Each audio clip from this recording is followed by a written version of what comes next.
My recommendations when writing a CV, first of all, brief is best. I would recommend 1 to 2 pages maximum.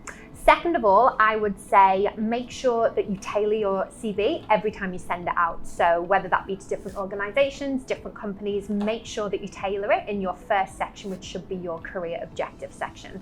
And lastly, I think make sure that your CV tells a story. So make sure it's fluid and concise and makes sense from paragraph 1 to the close. My advice for writing a cover letter is to structure it like a letter. So finding out who to address it to is one of the really important things that I would suggest. So even for us, addressing it to Macquarie campus recruitment team is better than writing to whom it may concern. When you spend time and you really research why you're interested in a firm, that's really impressive when I'm reading a cover letter. I really want to feel that you're interested in us, and then that makes me more interested in you. A common mistake that students make is to have a cover letter that's really generic, and if I can substitute the name of our firm for another firm, then it's unlikely that you'll make it through that screening stage. Find a way to proof check everything that you do.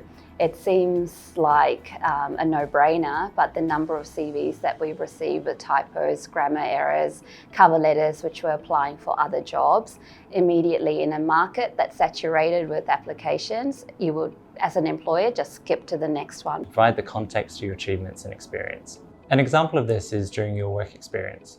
So say for example, if you've had a part-time role and you've been working 2 days a week, but if you leave that off your resume, we're not going to know how many days a week you have worked. And where that becomes relevant is that if you have a student who's applied working 1 day a week, to us that might look like the same experience. But in actual fact, you have double the amount of experience as that previous student. And if you don't put that on, we don't know that, and we don't understand the full context of your application.